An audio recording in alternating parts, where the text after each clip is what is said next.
எல்லாருக்கும் வணக்கம். டே 2ல் நிஃப்டியில் கால் ஆப்ஷனை பை பண்ணேன். முதல்ல 25,000 கால் ஆப்ஷன் ஒரு 1,200 லாஸில் ஆரம்பித்தேன். மறுபடியும் ரெண்டாவது என்ட்ரி. ஸோ ஸ்டாப் லாஸை ஹிட் பண்ணதுனால தான் அது செல் பண்ணது. எனக்கு ஸ்டாப் லாஸை சில பேர் பண்ணாமல் இருப்பீங்க. ஸோ எப்போ வேணால் பிரேக் ஆகலாம், அதுக்காக தான் ஸ்டாப் லாஸை வச்சு ஹிட் ஆன உடனே செல் பண்ணிட்டேன். அடுத்து ரெண்டாவது என்ட்ரி பார்த்தீங்கன்னா கிட்டத்தட்ட ஒரு 10,000 வரைக்குமே ப்ராஃபிட் போச்சு.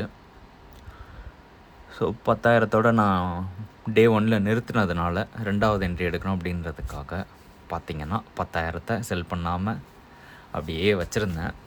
ஏன்னா நேற்று 10,000த்துக்கு செல் பண்ணது 50,000 வரைக்குமே போச்சு ப்ராஃபிட்டு. அதனால் இன்றைக்கும் போகும் அப்படின்ற ஒரு நம்பிக்கையில் 10,000 போய்கிட்டு இருக்கு.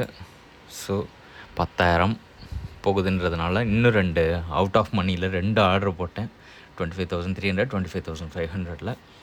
அதில் ஒரு 3,000 வரைக்குமே ப்ராஃபிட் வந்துக்கிட்டு இருந்துச்சு. அதாவது 10,000 போன ப்ராஃபிட் 3,000 மாறிடுச்சு. ஸோ இங்கே நான் பெரிய தப்பு பண்ணேன்.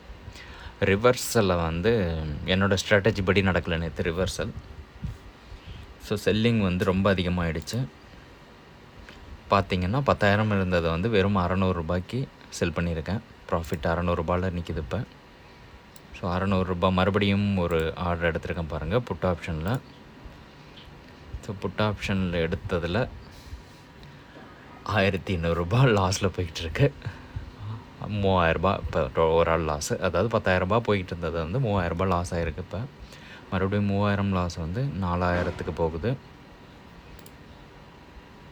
அப்புறம் கொஞ்சம் கொஞ்சமாக ரெக்கவர் பண்ணிட்டேன் லாஸ் எல்லாம். பார்த்திங்கன்னா 3,000 இப்போ மறுபடியும் ப்ராஃபிட் போகுது. 4,000 லாஸ்ட்லேருந்து 3,000 ப்ராஃபிட் கொண்டு வந்துட்டேன். கடைசியாக நடந்ததெல்லாம் ரிவெஞ்ச் ட்ரேடிங். இப்போ நீங்கள் பார்க்குறதெல்லாம் ரிவெஞ்ச் ட்ரேடிங். மறுபடியும் 3,000 செல் பண்ணாமல் அப்படியே வச்சுருந்தேன். ஸோ அது 3,000 லாஸ் போச்சு. 3,000 5,000 ஆச்சு, 5,000 6,000 ஆச்சு, 6,000 8,000 ஆச்சு, 8,000 9,000 ஆச்சு. கடைசியில் பார்த்திங்கன்னா 8,000 ப்ராஃபிட்டில் இருந்தது, 18,000 லாஸில் போய் நின்றுச்சு. இப்போ நீங்கள் இதில் பண்ண வேண்டியது என்னென்னா, நீங்கள் இல்லை எல்லாருமே ட்ரேடர் ஆகிய எல்லோரும் ஸ்டாப் லாஸ் வச்சு ப்ளே பண்ணணும் முன்னே. அது இல்லாமல் ரிவெஞ்ச் ட்ரேடிங் பண்ணவே கூடாது. அதாவது நம்ம ரிவெஞ்ச் ட்ரேடிங்குள்ளே போனோன்னா நம்ம மைண்டு வேலையே செய்யாது. இப்போ அதுதான் எனக்கு நடந்தது நேற்று. ரிவெஞ்ச் ட்ரேடிங் நான் விட்டதை பிடிக்கணும் ஓடினதுனால டே 2லே இவ்வளோ பெரிய லாஸ் சந்திக்க வேண்டியதாக போச்சு. பரவாயில்ல, இன்றைக்கி ட்ரேடிங்கில் பார்க்கலாம் டே 3ல். பை.